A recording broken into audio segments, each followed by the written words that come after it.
Because the new kids who voted for him, the lefties who voted for him, not you have the lefties and you have the Islamists. You have a lot of people who were barely in New York for 5 years, barely in the country for 5 years. 20% of them don't even speak English. Those are the people who elected him, working together with the young lefty women in the United States, driven by emotions, do not know anything about socialism. The problem, Eric, is when 30 years ago, when kids were in school, they were taught what socialism is. They were taught what capitalism is.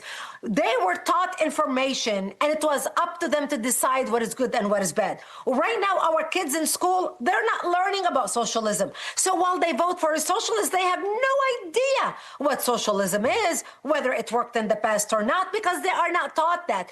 And that's how they are ending up voting for people like Mamdani, who's promising them you're going to have free buses, you're going to have free childcare, you're going to have free this, free that.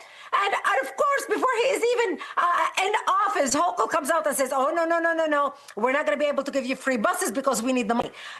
So he's not going to be able to impose what he duped them into thinking he can impose.